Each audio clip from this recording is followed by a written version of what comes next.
We will not allow sub-Saharan Africa to escape that. Okay, we do everything to keep sub-Saharan Africa where it is, also impoverished. It's absolutely vital for the prosperity of everyone else. So let's get clear about that. Okay, and this means all the economic structures, all the global institutions, and the economics we teach everyone is all designed to keep Africa exactly where it is. And whether it is Europe or US or now China, it's always the same. We need Africa to be impoverished because we need those raw materials and we need them dirt cheap. Okay, so that's the message. It doesn't mean to say that there's nothing Africans can do. Of course there is.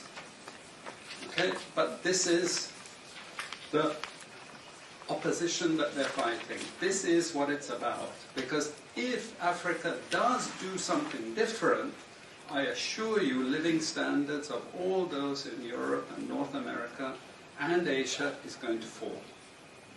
Okay? And that is a big price to pay. I assure you that the West is not going to allow that without a big fight. Okay, so this is what it's fundamentally about. What I want to show you is how these structures are operating. It's just 20 minutes, so we can't do very much, but just to give you a little bit of an idea. And why I keep the ideology part there is because we are part of the producers of ideology. At universities and academic institutions, we are complicit in this whole enterprise. Okay, so the job of many Western academics is to convince Africans they have to keep doing what they're doing. Okay? And to show them it's your fault that you're poor. It's not our fault. It's your fault that you're poor. You know? So this is what we do in academic institutions, and I want to show that as well. Let me just start. This is what it's basically about, so you know what it's about. But I want to just show you the extent to which Africa is specializing in the production of raw materials and basic agricultural goods. We know the basic forces that have caused this underdevelopment. We know it's colonization.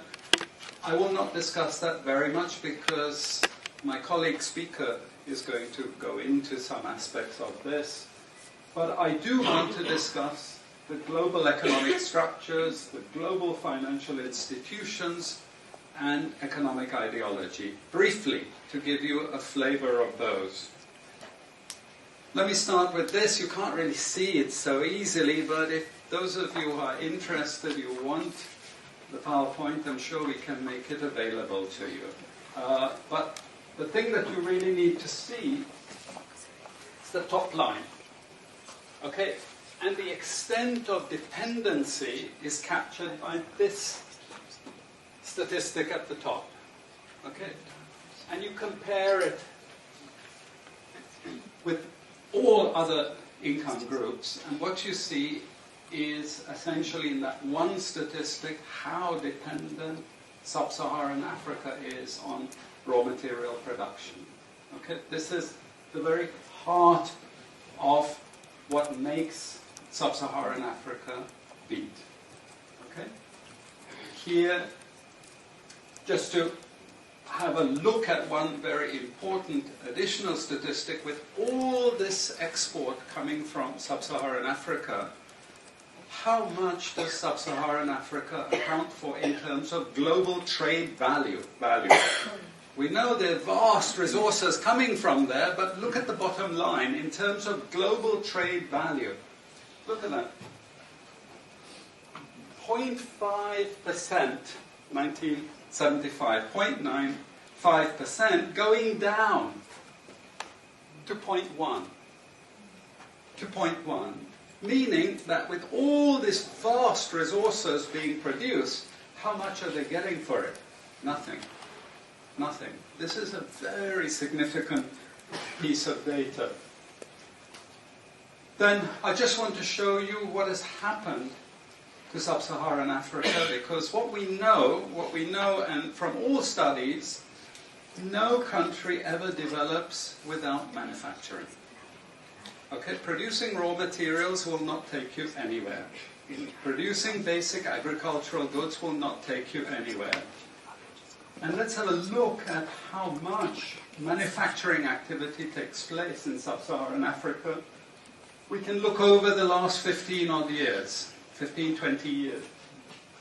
And we see manufacturing has actually declined as a percentage of the total. This is percentages of total production in sub-Saharan Africa. How much of it is accounted for by manufacturing? So this figure here is 17% of the total. Most of the rest, when we talk of industry, it includes manufacturing, but the bulk of it is mining. Okay? Raw material extraction. This is the bulk of it.